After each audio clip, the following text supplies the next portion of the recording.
Hey everyone, and welcome to the GRC Room for How to Hire Humans in Cyber GRC. I'm Mike Andrews here once again with Karina of Clever Compliance, and we're happy to welcome the GRC recruiter Pete Strouse, who's the CEO and founder of InfoSec Connect. So, there's a lot to talk about here, but before we get going, just a couple of notes. Please feel free to leave comments and we'll get to them ASAP. If it's not while we're live, it'll be shortly after. Also, if you haven't already, please check out the GRC Room YouTube channel where you'll find this, our other webinars, clips, and more. So without further ado, let me pass it to Karina for a brief intro, and then we'll learn more about Pete. Thank you, Mike. Pete, so happy to have you. Thank you for joining us and glad to be back here again. I think this is our 11th month now, right? Right. So I'm Karina Clever, founder of Clever Compliance. We do compliance management as a service, vendor assessments. We are eliminating tool lard heavily in doing platform rationalization and risk assessments, all kinds of things that everyone needs. So I am very happy to be here. Thank you, Pete, again for joining us. So I will ask the very first question, right? And the first question is, other than the time savings, what are the benefits of using a GRC recruiter, Pete? Well, I guess to highlight the importance of that time savings, like I don't think a lot of people realize how quick I actually am at my job. So as an example, like some companies will have a role posted for 6 months. I usually get qualified people in somebody's inbox within 48 hours at most, in some cases a couple of hours. So I do think that is an important piece. But beyond that, there's, I guess, a perception, I think, from a lot of hiring entities that they want to hire the people that are currently employed. In the recruiting business, we'd call that passive candidates.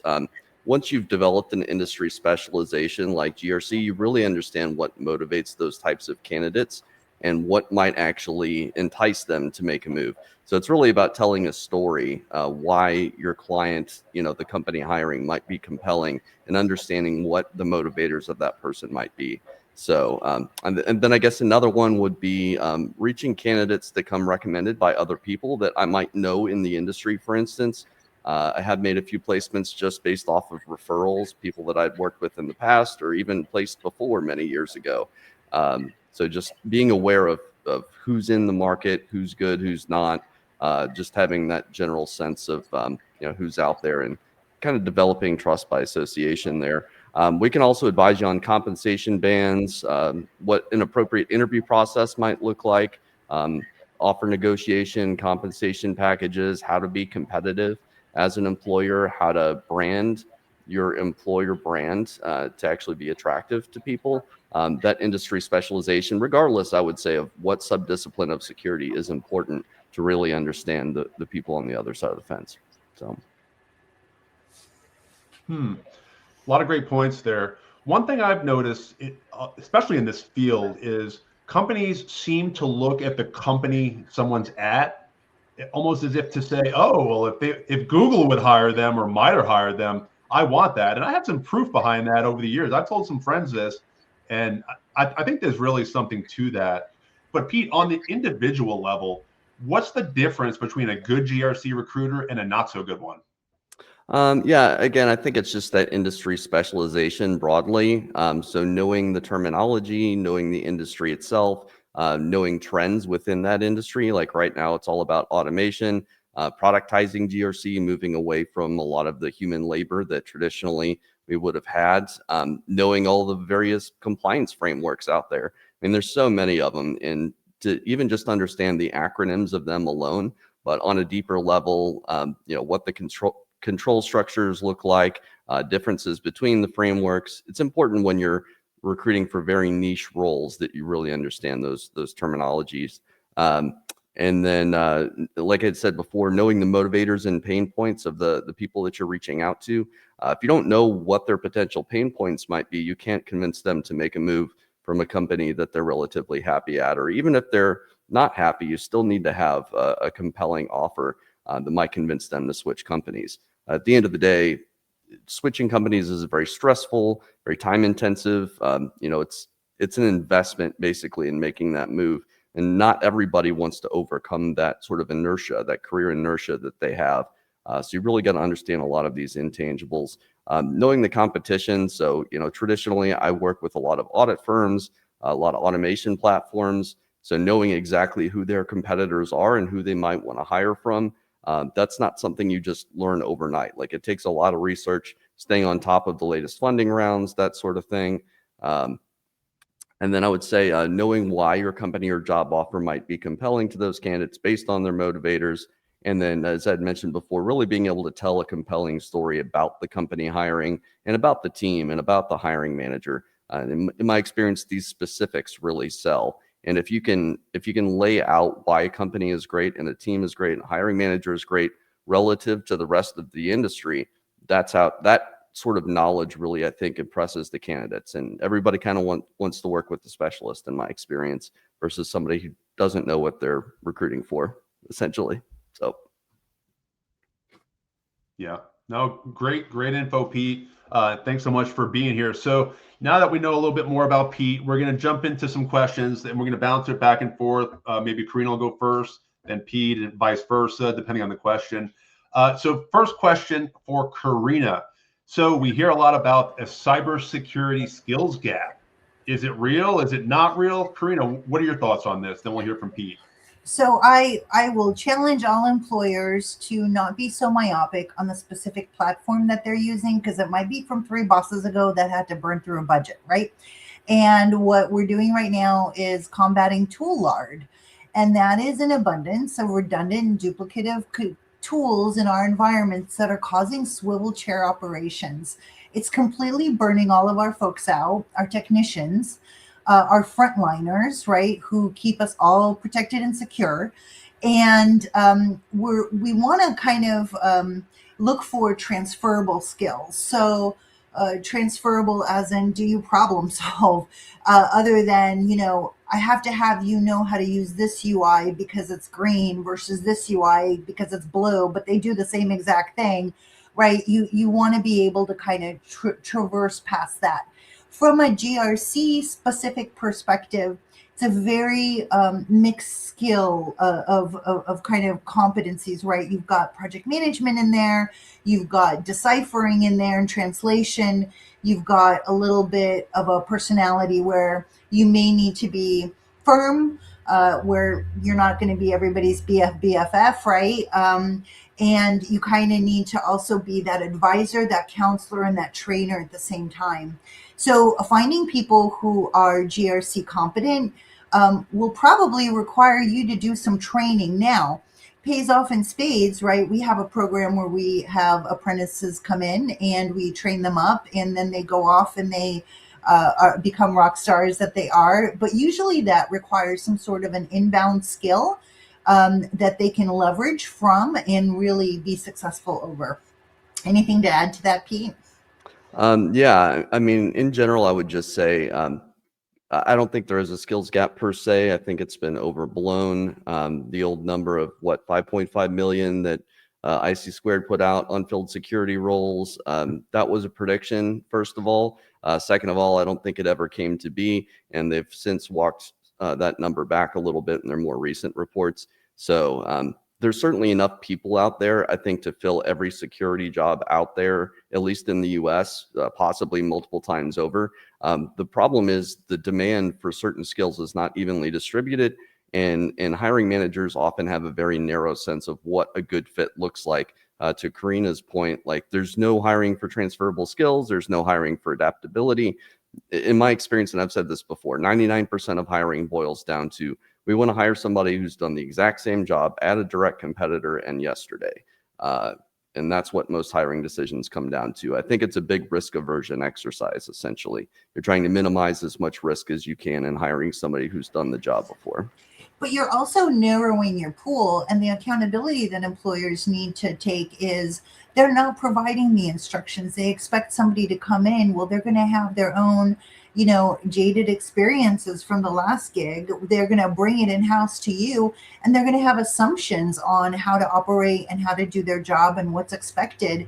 And that will many times result in failure down the line. So I think companies have to do a better job with taking accountability for providing those instructions that will help workers be successful, right? And actually managing. I'm not talking about micromanaging, but I'm talking about, here, welcome, here's your first day, here's what we expect of you, here's some of our common controls, here's instructions on how to do things. If we happen to not be here, we want you to still be successful.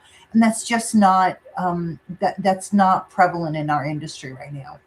Yeah, well, and I think it's important too, and I've said the way I put it as an analogy is hire people for their future professional ceiling, not their current professional floor.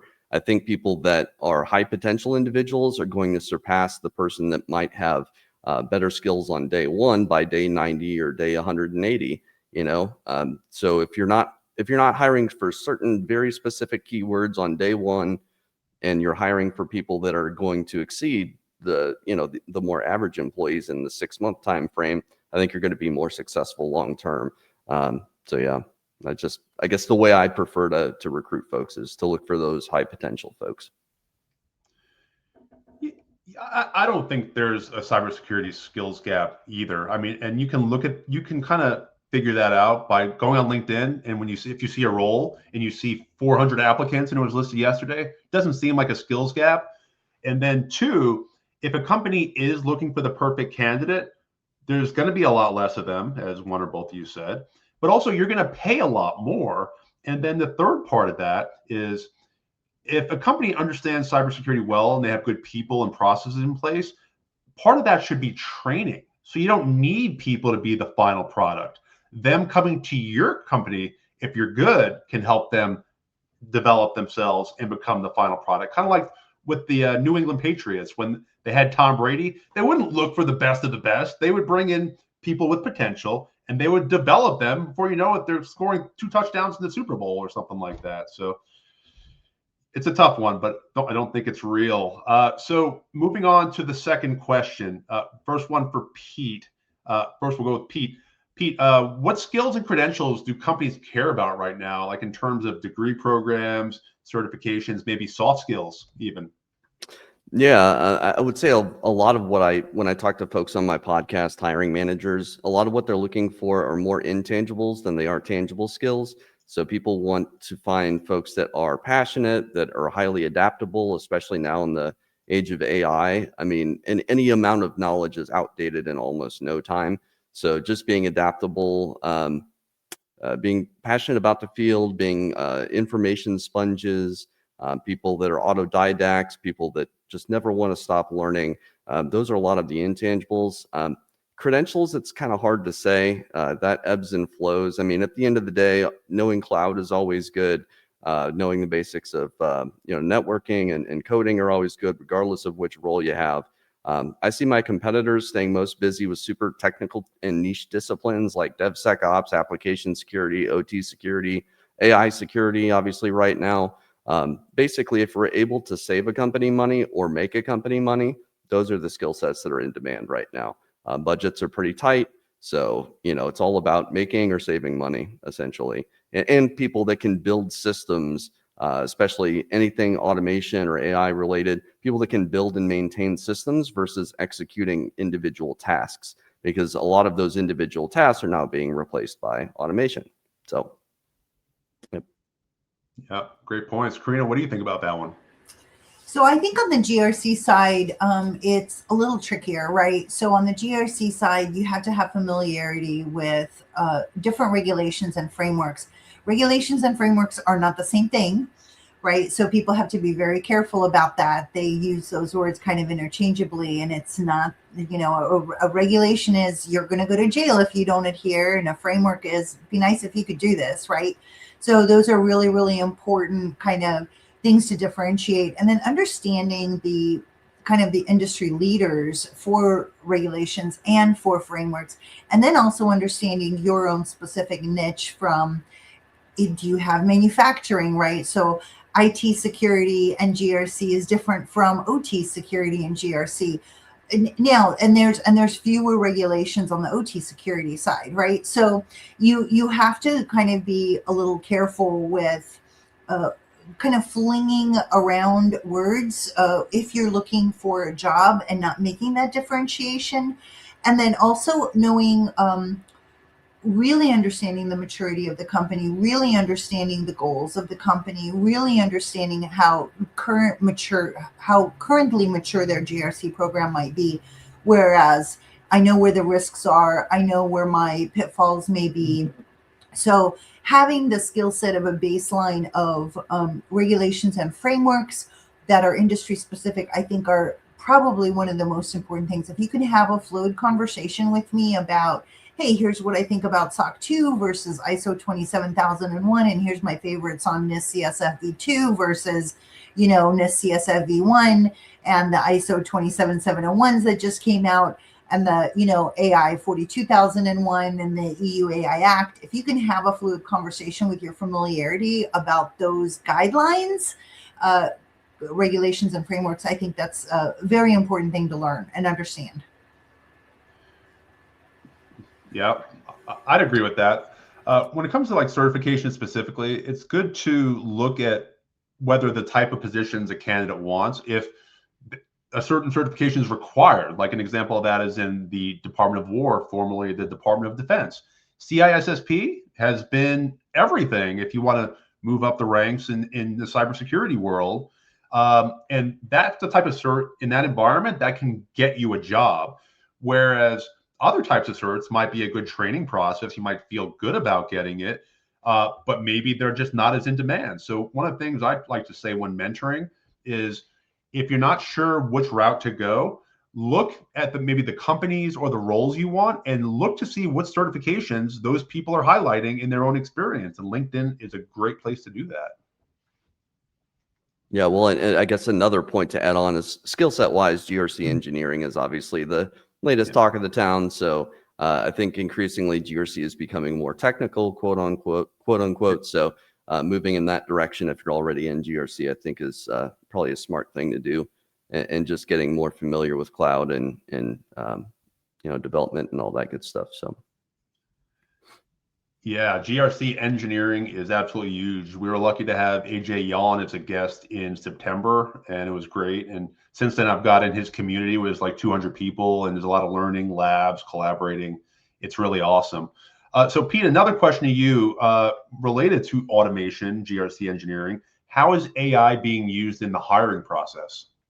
Well, first off, I think a lot of folks are kind of overestimating the use of AI in recruiting. A lot of processes are still very manual from what I hear from my internal recruiting friends. At the end of the day, an applicant tracking system is designed to be essentially a glorified database. It houses resumes, it houses notes, kind of like a CRM does. Increasingly, they're becoming more advanced, where there's some AI functionality around sourcing candidates and scraping emails from the web and stuff like that. But those are very expensive ATSs. Like the one that I use is extremely basic. It's basically just the database, and I do everything manually on LinkedIn when I'm reaching out to people. That said, a lot of the newer ATSs do have some sort of ranking functionality. Usually there's a ranking score essentially that the recruiter will set. So say it's a 7 out of 10.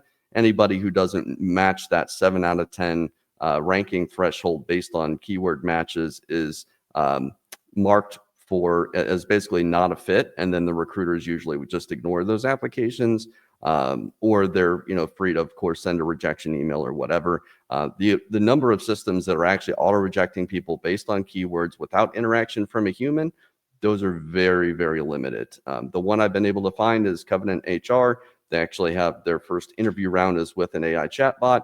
And people will get their resume basically reviewed by a bot, and it will auto-reject you in an email with the reason why you're rejected based on keywords that were or were not found in your application. So they do exist. I just don't think they're all that widespread as of right now.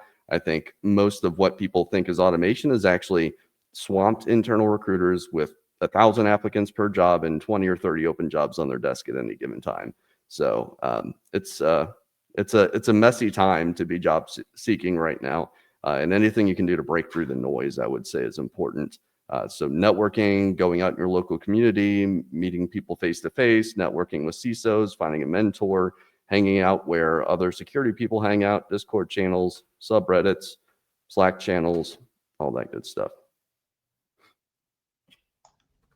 Before we hear from Karina, if she has any thoughts, Pete, do you think something like Covenant AI is worth considering, or at this point for recruiters and companies in general, or would you say for now you should be really cautious with that? Well, I think the main thing most recruiting teams are doing wrong right now, and why we have so much noise in the market, is everybody's relying on this post and pray method of recruiting, which is all inbound. You're hoping that the right applicant applies and that you'll identify that person in a sea of 1,000 applications. That just seems highly inefficient to me, regardless of how much automation you use. I'm a big believer in outbound recruiting, sourcing, headhunting, whatever you want to call it. That's what I do all day. I don't bother posting jobs. I go out and manually look for people using a Boolean search string and try and identify the right people outbound and only talk to a select few. And I'm also not wasting the time of the people that aren't likely to be a fit for the job. So I think that's really the solution versus relying so much on technology. I think it's more of a people and process problem. Interesting. Karina, what are your thoughts about this? I know you don't do as much hiring as Pete does, but what have you been seeing? What concerns might you have about this? Well, gosh, I studied the class action lawsuit by Workday's applicant module that showed discrimination to anyone over age 40, that the AI literally rejected folks. And I know a lot of people who are at an age where, they're willing to take an overqualified job and just so they could work. Right. They have to live and they have responsibilities and they have families. So I'm not, I'm seeing kind of, but again, it depends on who you talk to, right? There are some people who manage to continue to find work. And then there are some people who, and maybe it's just, I have a soft ear and they can come to me and tell me and whine about it. And I listen. I do hear a lot of people who are having huge troubles finding work. I think one of the disconnects is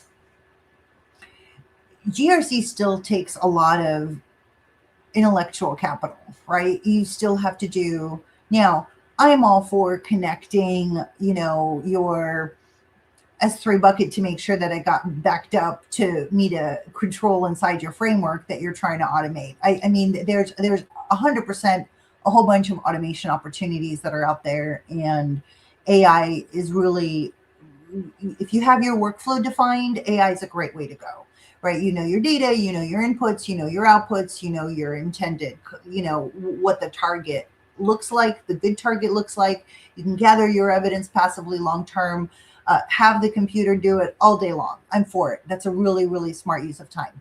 There are still considerations to be made, though, from a human perspective on who, how that workflow applies to that company, to that level of maturity, to that industry, to that company's growth or collapse targets, right? Whether you're scaling up or down. So I think that to find the human who can rationalize all of that, to fully respect the automation concept, to apply the human intellect necessary to make those decisions as part of that GRC program rollout, I think that is many times someone more senior. And right now, a lot of the senior folks that I know are not able to get very far with their applications. Yeah, I mean, I'll echo that. I certainly think ageism is a problem in technology more broadly, but especially InfoSec. I mean, it's a field that requires constant knowledge, and there's a lot of people that, or knowledge absorption, I guess. And there's a lot of people that have, I think, the false sense that older folks aren't keeping up with the latest trends or don't know the latest vulnerabilities or can't adapt to change. And I work with a lot of startups where it's almost an unwritten rule, I think, in a lot of cases, not to hire older folks. And it's people designing the automated systems. So I could easily see where human biases could creep into a lot of these automated systems. So it's certainly something to watch out for. Yeah, I've noticed that too. And whether it's AI or not AI, it's not that hard to build that bias in. Say filter under 35. You don't need to be $1 trillion AI company for that. But the one thing I'll add is companies need to be really careful about this. because there's some laws and regulations now, and there'll be more in the future about automated decision making at companies. And you might think of that more commonly in terms of like applying for a loan and get up like a mortgage or credit card and getting that auto rejection. But it's also going to come into play on the hiring side. And these different jurisdictions, they're looking for ways to raise money. The EU does that a lot, and California does that some, and maybe more. And it's not that hard to figure out which companies are doing that. Like, for example, what if they're just sending in sample resumes, and then within an hour at 3 o'clock in the morning, they're getting that notice? Then they'll say, oh, maybe I should contact this company and say, hey, are you doing automated decision making? If so, answer these questions. And before you know it, it's a world of hurt. So it's cool to do it if you're doing it right, but make sure you're accounting for all the compliance requirements. Next question here, also about AI, since everyone loves AI. So whether you're thinking cybersecurity or just jobs in any industry, we often hear that people aren't going to lose jobs, and if they do, they'll find other work. So to zoom back into cybersecurity, Karina, will AI lead to less cybersecurity jobs long term? So I have to share this story. I went to a networking event recently, and I spent a lot of time in a van. But I have a little van that I drive around the US with, and it's got an office, and it's got a bed, and it's got a shower, and it's a little apartment on wheels.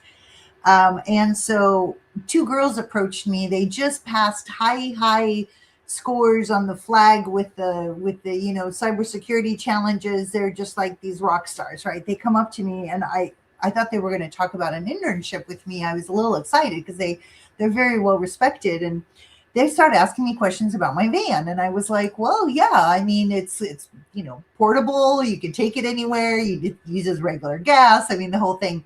I go, why are you guys asking? And they're like, well, we went and got all of these, we went to these classes. We went in debt for all of these classes. We got all these certifications and everything. And we weren't able to find work. So we went and we got welding licenses. And because of the wildfires here in LA, we now have work for the next 3 years. We're both making $250,000 each, and we just want to save money, live on site. So we bought ourselves a box van, and we're trying to just convert it into a living environment for the 2 of us. So we're going to kind of just bunk in a van on site for a while and become welders. And God bless, they're young enough, they're fit enough, right? They're able. But the dichotomy of the frustration of these super smart people who could have really contributed to our industry and just been unbelievable resources to all of us collectively, I think, in the IT world, threw their hands up and went, you know what, I'm being recognized, and I'm going to actually go get money somewhere else with these skills that don't require my brain, but require my hands, and with some brain, of course. I'm not minimizing welders. I think they're amazing.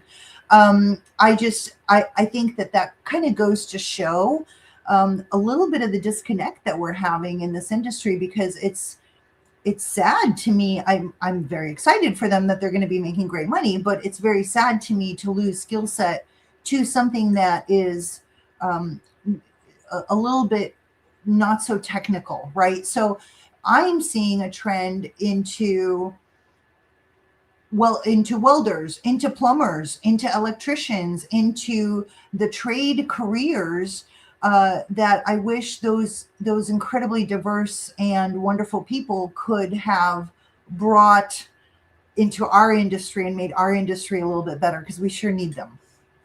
That's my thought. So, Karina, you mentioned being in your van and 2 young girls walking up here.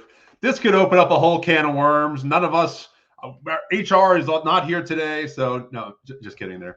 No, I'm a mentor. I love to be able to influence folks early on in their career, whenever possible. No, Karina does the right things with the van. I've seen the van, and it's nice. Pete, what do you have to add on that one? Yeah, I mean, I don't think there's any question that AI has reduced the number, and automation more broadly has reduced the number of jobs in the immediate short term. I think we'll continue to see that for another 6 or 12 months before companies realize, hey, we've amassed some technical debt with all these automated systems. We need somebody to manage them and have that human intelligence to second guess, I guess, some of the answers that they're spitting out. So Still, too, though, to Karina's point, I think we're not training enough junior people in the industry right now, and that's going to come back to bite us in 5 to 10 years.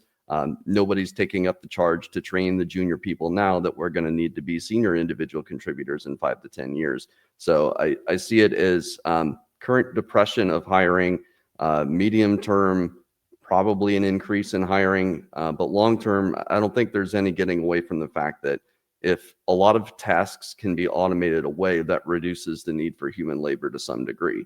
To what degree, I couldn't tell you long term, but I think it is at least a slight decrease in the number of open jobs and a shifting of what the jobs actually look like. Again, people that are designing or maintaining these systems are going to be more in demand. There's going to be more of those jobs versus people that are just capable of completing individual tasks. So I think the bar is going to continue to be raised for any jobs that do exist, where it's almost like you have to be in the top 10% of whatever your discipline is to be competitive in an environment where your job could be automated away if you're not just exceptional. So I do want to add a little bit more to this. There's also a philosophy at the company level, at the hiring manager level. And many times I've come across decision makers and C-levels who say, you know what, just use a template. We'll put it in the binder on top of the shelf to collect some dust, pull it off the top of the shelf when the auditor shows up, blow the dust off of it, and just kind of thumb to the page that gives them the section that they want to see. Or better yet, let's just not write anything down, because then they can't write us up for anything if it's wrong. Ta-da! Right? So I still do see a lot of that very old school. Fundamentally, these documents are made to help your workers succeed. Please remember that. It is not for satisfying auditors. The controls that you have in your operations, you want them because they're going to alert you to anything that's going wrong. Sure, an auditor can come in and check those controls, but the reality is a GRC was really intended to be that Uber dashboard, right? That shows you your statuses. What's my risk? What's my, where's my high, my home, my low, my red, right? But we want to make sure that we are not feeding into this. We want to make sure that we're not choosing to not do work that is really needed for our operations and our organizations because we think it's only a compliance requirement because of some auditor out there. If you stand up GRC the right way, it is going to be so amazing. It's going to streamline your work. It's going to make your alerts come to you faster. It's higher up at the top. The higher up you are at the top, the lonelier it is, right? You have so that HR pyramid, you have just a few of the C-levels at the top, but you have many, many, many employees that are similar at the bottom band. They don't want to tell you what's wrong because they want to keep their job. The people that you have working for you, they want to keep their job too. So they're going to be like, all's okay, boss, right? And the psychology of that, because they want to continue to keep their job, is they're not going to always tell you, there's a dragon right around the corner. Don't turn the corner. Because they're going to be like, we're doing everything right. Look at all of our sheets and our whiz bang little dashboards. But GRC specifically across all of the competencies is an invaluable asset if done right. And it's not just a requirement for that auditor that might knock on your door. Yeah, that's a great point. I think we have to be realistic about these things. And for someone entering the field, what I like to say is think about, for the given role that you have in mind, can it be replaced by AI? To what degree? And if you say, oh yeah, completely, then maybe that's not the right approach.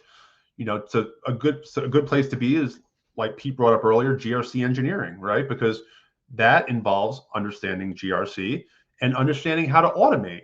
And if you're the one setting up the automations in the AI while also knowing GRC, that's a good place to be, because the AI, you can't just pay for AI and then magic, it just fixes itself. And then it's good to look at the roles that focus more on assurance and quality control.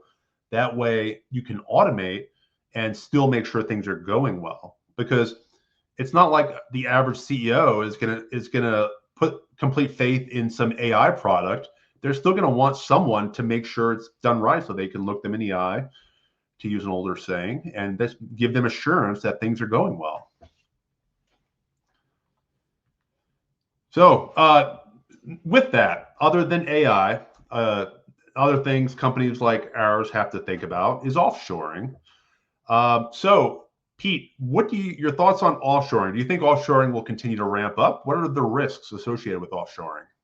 Yeah, I think it will, and for no other reason really than just cost savings at the end of the day. I mean, with so many companies having depressed budgets, and my frame of reference is, for instance, external audit firms or assessor firms and automation platforms. I mean, this quote unquote race to the bottom has been happening for about a decade now, in my experience, but it's only accelerated in recent years, in part due to automation. And at the end of the day, if you need to get something done, but you can do it cheaper, most companies are going to elect to do that. So that puts a lot of pressure on the auditors, on the platforms, on everybody, basically, to lower their prices somehow. What's the only way to do that? Well, offshore or eliminate humans wherever possible. So I do think it will continue to happen. I mean, at the end of the day, if the quality of whatever you're doing is good enough, quote unquote, then there's no real incentive to not go with the cheaper option. I think a lot of companies are foregoing 100% perfection in lieu of just good enough, which, offshoring, I think, is perfect for. In many cases, of course, the quality of work offshore is great, especially in native English speaking countries. But I would say the risks, it's generally possibly a decrease in quality depending on what location, the level of talent in that area. Then you also have small risks like more shoddy internet in some areas of the world. You have the risk of not knowing where the data is going in some scenarios as well. That would be another risk. And I think we wanted to discuss a little bit on potentially hiring the wrong person or some sort of fraud. So I guess that would be another one. Okay, so I've got two things to say to this one. So first one is, if you can't find the right GRC person, consider compliance management as a service, right? Consider 20 hours a month, 5 hours a week, 20 hours a quarter. Consider partnering with someone who can help you, at least from a guidance perspective and advisory perspective. Put some of the basics in place. Basics, access controls, right? Perimeter security controls, patching, vulnerability, like your vulnerability, your maintenance, your asset management, right? Your inventorying.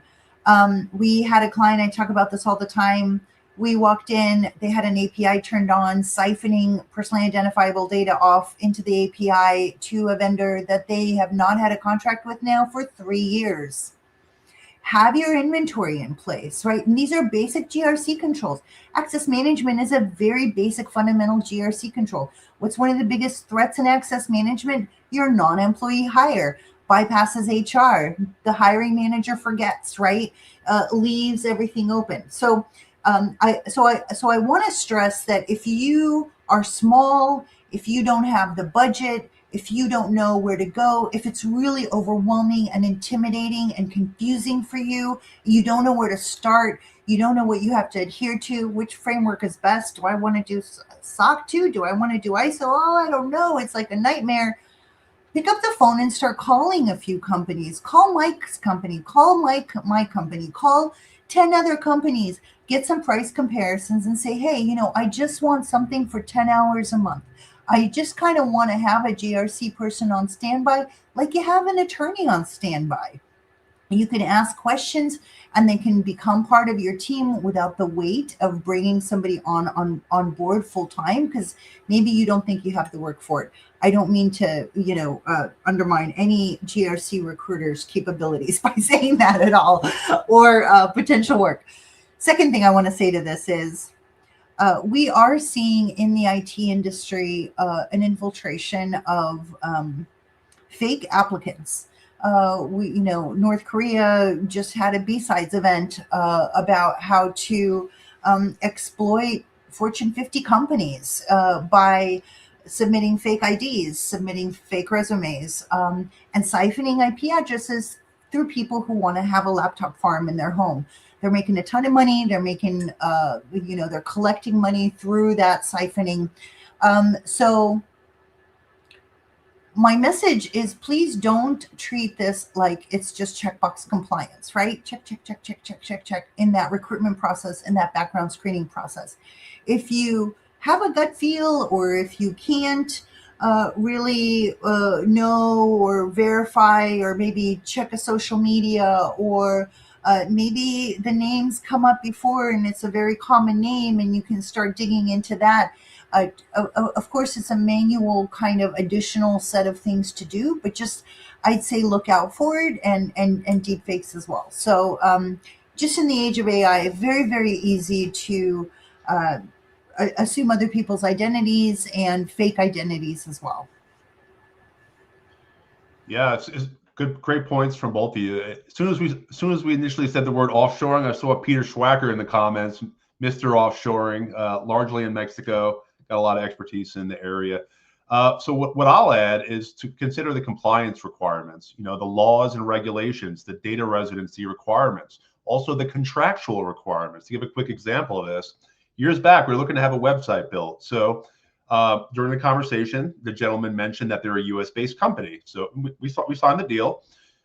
3 days later, I get a LinkedIn message from a gentleman in Pakistan saying he built the website, it's done, and it's ready to look at. So in that case, it wasn't involving really sensitive information, but it just was like the contract says it's US-based developers, and I'm hearing a message from someone in Pakistan. So in that case, it didn't matter, but it could matter. So you want to get these things right. And that's what compliance comes down to. CUI Pete, as well for CMMC. I want to add, there are very strict requirements for CMMC. I have known myself people who have outright lied to their clients and sent work overseas after just signing a contract that says all of our work is onshore, right? So not to say anybody's good or bad, but if this is a contractual requirement and you're outright lying, right, please, as the receiver of this work, if there's a contractual breach, do something about it instead of looking the other way. Because if you're putting your company at risk, especially if they are CMMC aligned. Yep, great points. So Pete, your bread and butter. What's the best way to conduct a GRC job interview? Well, I guess first off, I would just say be flexible. You'd be surprised how many people I've talked to over the years. They feel the need to tell me that there's a lot of similarities between frameworks and standards, which I tell them, trust me, I understand that. However, my particular client needs somebody experienced specifically in ISO 27001 or high trust or PCI, whatever it is. They're very, very specific. And obviously for assessor firms, like if you need a QSA, you need a QSA. Like I get that. But especially for internal roles, hire somebody with, again, that higher potential professional ceiling and not necessarily what their current professional floor is. So I think interviews are kind of part art and part science. The science part being that I think you should have a common set of criteria that you evaluate everybody on, and you have a scoring system that's tangible, that's objective, or as objective as you can be in an interview where you're, obviously making some judgment calls. So that would be like the science aspect. And then art part of it, I think if it seems like an interrogation, it's not an ideal interview. It should be more conversational in nature. You should be trying to get a sense for the person overall and their motivators, what gets them out of bed in the morning, because I think that really determines a good long-term career match, is what motivates somebody and how that might match up to your company and your team.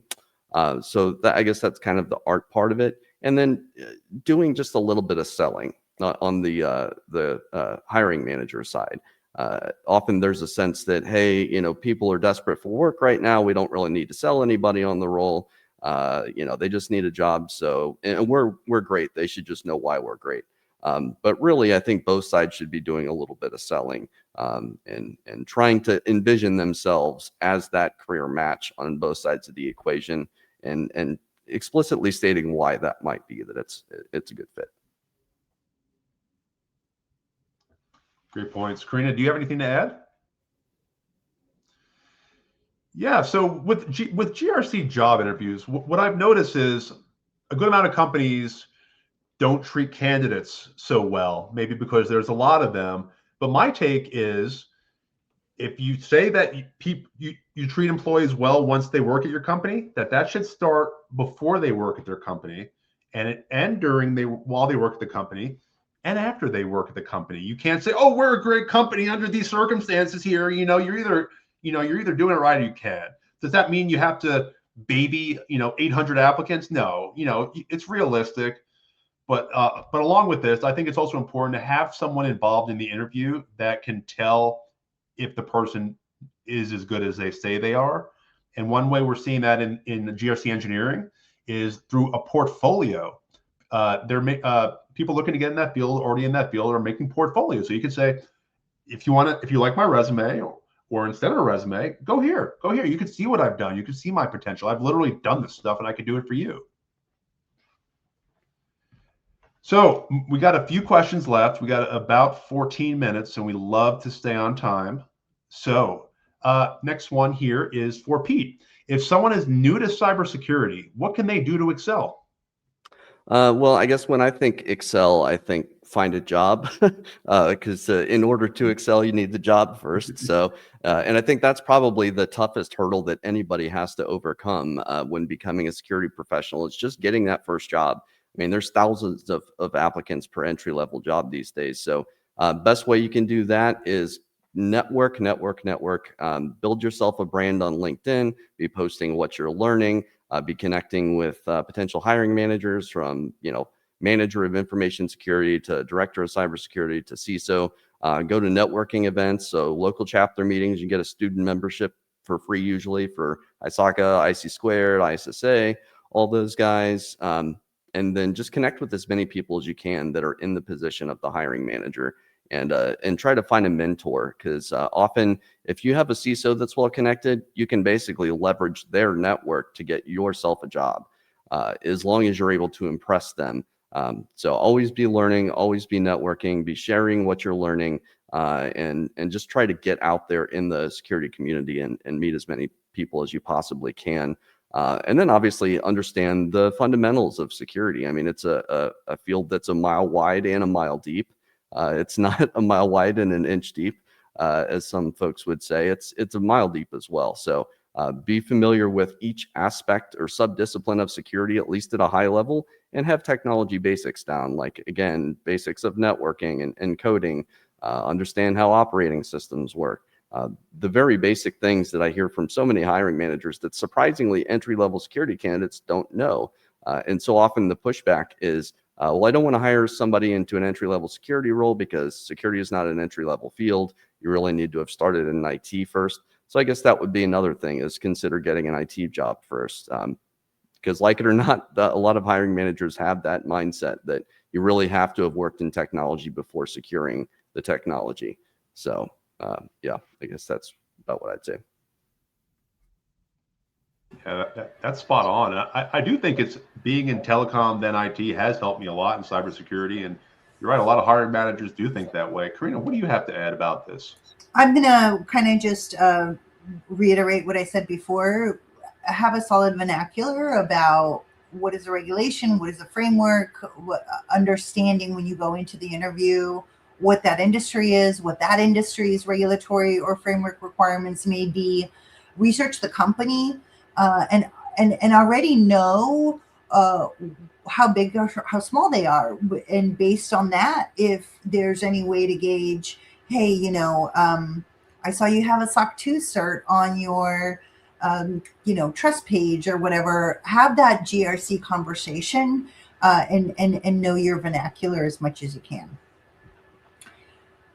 Can I, digress for 1 second? I'm just seeing some of the chatter on the comments really quickly. I'm going to take us off course for 1 second. The data being sent elsewhere, is very typically a third-party risk management consideration that is contractual. So when you, as a company, hire another company, even if they have a SOC 2, there's probably something that you're signing in that contract with the company that says you're authorizing them to use subservice organizations or third-party companies downstream, and you've relinquished your control of data to that third, fourth, fifth, sixth party down the line. Where our data ends up, nobody really knows. Our industry is just suffering with profuse data breaches that are getting bigger and bigger and bigger by the second, it seems. So third-party risk management is really a critical consideration that we should all kind of be thinking about at the contractual level. So it's we don't want to make it subjective. We don't want to make it like, well, you should or you shouldn't. I just posted last week about a national healthcare company that basically sends a disclaimer to their consumers that probably no one ever reads, that says, hey, we use third parties for the APIs for your application that you sign into to look at your health data, and we are not guaranteeing that any PHI is actually being adhered to when you use that mobile app. So there's some subjectivity going on in the comments, and I want to make sure that the real source of this is that contractual obligation. So if any company has a concern with that, go look at the contract and see what that commitment says in there. Sorry, I didn't mean to digress this. I just kind of wanted to address it. That's a great point. So we've talked about hiring, and it's hard. It's hard to get right. But once you take the time to invest in hiring someone, sometimes there's recruiting fees and then a long ramp up. And with a training cycle, you want to retain them, or else you're doing this all over again. Pete, what can companies do to retain GRC talent? Well, and I can speak to it, I guess, from a recruiter's perspective, as somebody who essentially pulls people out of organizations in most cases. I hear often what people's pain points are. And I guess one pain point would be a lack of flexibility. So, being demanded to go back into the office or work certain hours, or, work a bunch of overtime, or maybe not getting budget for certifications. That's a common one. Or another one would be just my manager doesn't listen to me. I have great ideas and they won't listen to me. So just do the inverse of all of these things and you'll be fine. So yeah, listen to people, give them opportunities for promotion. If you can't promote them, give them opportunities for cross-training, develop themselves professionally on their resume, even if they're not getting a salary bump. Obviously, budgets are constricted right now in a lot of cases. So just get creative and stay close to your employees, have regular check-ins, both formal and informal. Have regular team building events, especially for remote first companies. Often people will feel like they're kind of stranded out on an island by themselves. That's the last thing that you want, especially for highly social employees. And if you're going to hire high achievers and people with a lot of potential, as I like to do, make sure that they know what it takes to get to that next level, or what they can do to improve their career, what the company is willing to do to invest in people. I think if you invest in people, they'll invest back in your company. But that's becoming increasingly rare these days, where there's just really no loyalty from either side, it seems like. Gone are the days of pensions and people sticking around with the company for 30 years. So, realistically, also plan for some attrition. We're not in a world where people are sticking around for 10 plus years anymore. So have a disaster recovery plan, for lack of better terms, or contingency plan in place for when people do leave. But if you listen to people and you're honest with them and transparent and stay close to them, you can maximize retention. One of the things I want to add in GRC is that initial design is the heaviest lift usually, right? So your house blueprint, your architect, your design, all of those things of your GRC program is usually the heaviest. Once it operationalizes, it becomes stable state.